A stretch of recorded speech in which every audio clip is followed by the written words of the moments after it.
আসসালামু আলাইকুম, সবাই কেমন আছেন? দেশ এবং প্রবাস থেকে যারা আমাকে দেখছেন তাদের সবাইকে স্বাগতম। আমি মোহাম্মদ মেহেদী হাসান সোহেল সরকার, আইনজীবী, জেলা ও দায়রা জজ আদালত, কুমিল্লা।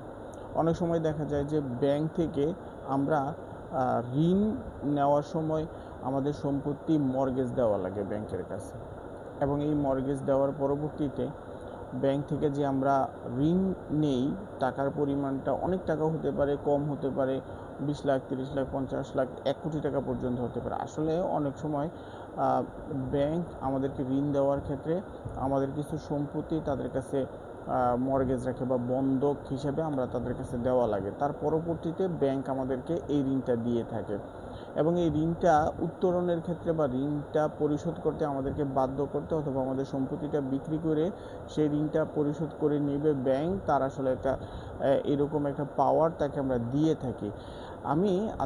আমরা যেহেতু ব্যাংক থেকে অর্থ নিয়ে থাকি, আমাদের 2003 সালে অর্থ ঋণ আদালত আইন নামের একটা আইন হয়, যে আইনের মাধ্যমে ব্যাংক ব্যাংক আমাদের আমাদের ব্যাংকের সাথে আমাদের যে লেনদেন হবে, ওই লেনদেনটা ব্যাংক একটা আইনি প্রসেসের মাধ্যমে আমাদের সাথে অর্থনৈতিক লেনদেনের অর্থটা উঠিয়ে নিতে পারবে। সেটা যেই প্রক্রিয়ার মাধ্যমে নেবে সেটা অত্যন্ত দ্রুততর করা যায়। আসলে অর্থ ঋণ আদালত আইন, যে আইনটা হয়েছে 2003 সালে, এই আইনটার মূল উদ্দেশ্য হচ্ছে ব্যাংক বা বিমা ব্যাংক বা ব্যাংক বা ঋণ সংক্রান্ত যেই ব্যাংকিং প্রসেসটা আছে, আমরা কোনো ব্যাংক থেকে যে টাকা তুলি, এই টাকা নেওয়ার বিপরীতে এই টাকাটা আমরা যখন ব্যাংক থেকে নিব, সে ব্যাংক এই আইনের মাধ্যমে ব্যাংক তার ঋণটাকে উঠিয়ে নেবে। সেই প্রসেসটা নিয়ে আমি আজকে আলোচনা করব।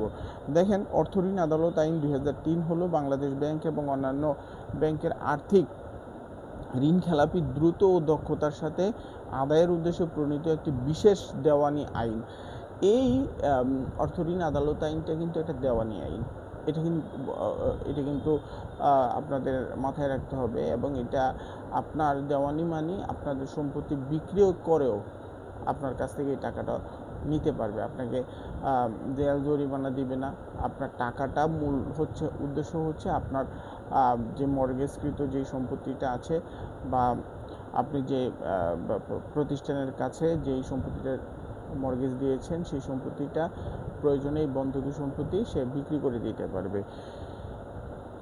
এটি 2003 সালের 10ই মার্চ থেকে কার্যকর করা হয়। এই আইনটা একটা বিশেষ আইন।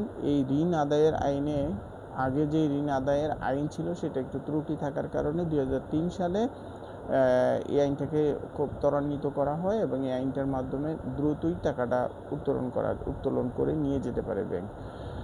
আইনটা বিষয়টা হচ্ছে, এটা একটা বিশেষায়িত আদালত থাকবে। বিশেষায়িত আদালতটা হচ্ছে প্রতিটি জেলায় এক বা একাধিক বিশেষ অর্থ ঋণ আদালত প্রতিষ্ঠা করা আছে। এই আইন এই এই এই যুগ্ম জেলা জজ পদমর্যাদার বিচারক দ্বারা এটা পরিচালিত হয়।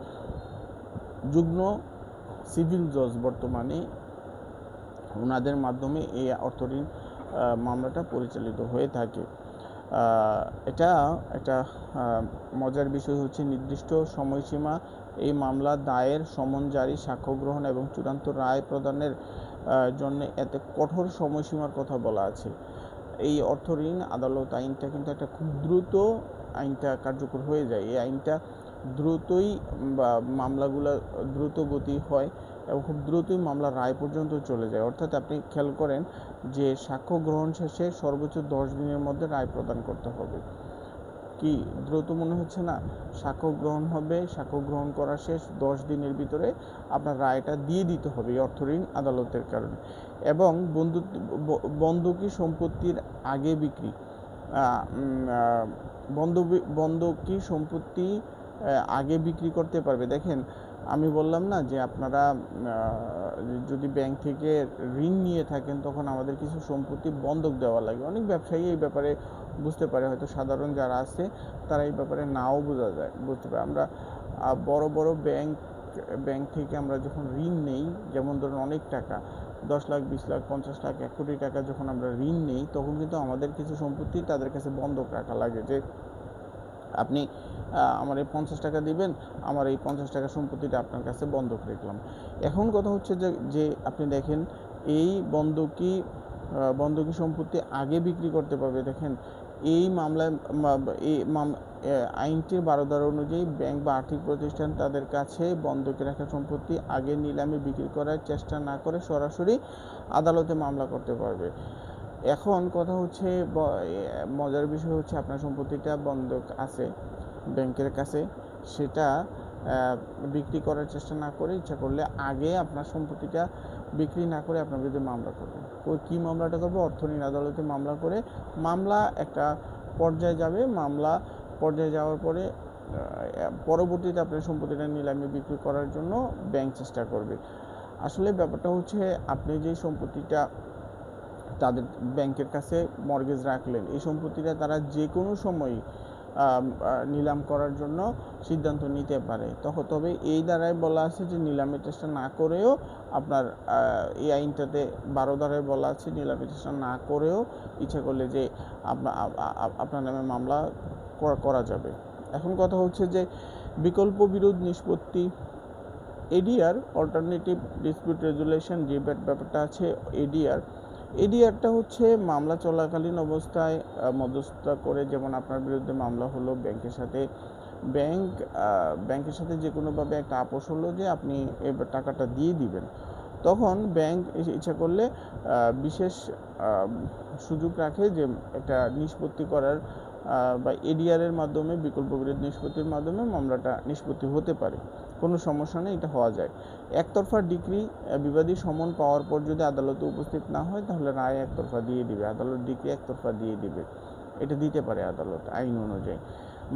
এখন অনেকে আমাদের সাথে গরিপুরের অনেক ব্যবসায়ী আছে যারা এই মামলা হওয়ার পরে বলে যে সময় নিব, এই করবো সে করবো।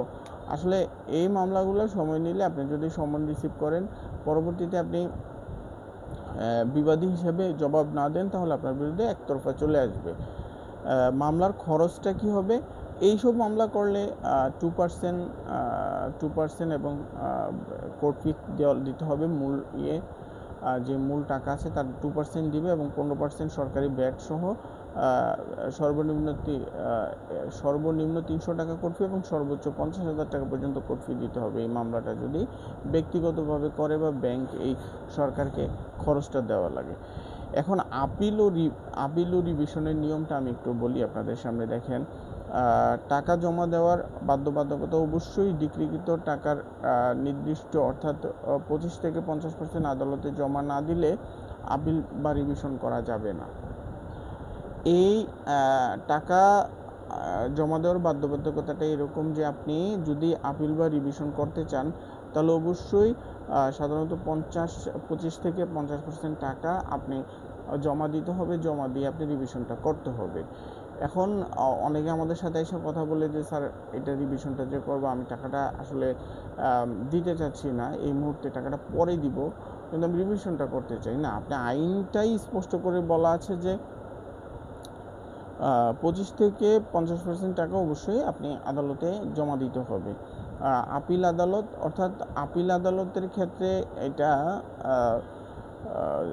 জেলা জজ এবং ব্যতিক্রম হলে সরাসরি সুপ্রিম কোর্টের আপিল বিভাগে সুপ্রিম কোর্টের হাইকোর্ট বিভাগে আপিল করতে হবে। বিষয়টা হচ্ছে এরকম, যদি আসলে টাকার পরিমাণের উপরে বিষয়টা নির্ভর করে। সাধারণত যদি টাকার একটা নির্দিষ্ট সীমা পর্যন্ত থাকে তখন জেলা জজ আদালতে করতে হবে। যদি এরপরে যদি বেশি হয়, ব্যতিক্রম হয়, তাহলে আপনি বাংলাদেশের যে হাইকোর্ট বিভাগে আপিলটা করতে হবে। আসলে নিলাম পদ্ধতি, ডিক্রি জারি, দেওয়ানি, আটক, এইসব বিষয়গুলা এই জায়গায় আছে। আপনার যদি এমন হয় যে আপনার টাকা পয়সা কিছুই দিতেছে না, দেওয়ানি আটকের একটা ব্যাপার থাকে যে আপনাকে সিভিল আদালত থেকে আপনাকে আটক করার একটা ব্যবস্থা করবে, আপনার সম্পত্তিটা নিলামের ব্যবস্থা করবে। এইসব বিষয়গুলো আসলে এই আইনের মূল বিষয়। আসলে ব্যাংক অথবা বিভিন্ন প্রতিষ্ঠান থেকে যখন আমরা ঋণ নেই, এই ঋণের বিপরীতে আসলে অর্থ ঋণ আদালত আইন 2003-এর মাধ্যমে মামলা করে আমাদের সাথে তার ব্যাংক বা বীমা প্রতিষ্ঠানগুলো বা অন্য কোনো প্রতিষ্ঠান আইনি পদক্ষেপ নেয়। ধন্যবাদ সবাইকে।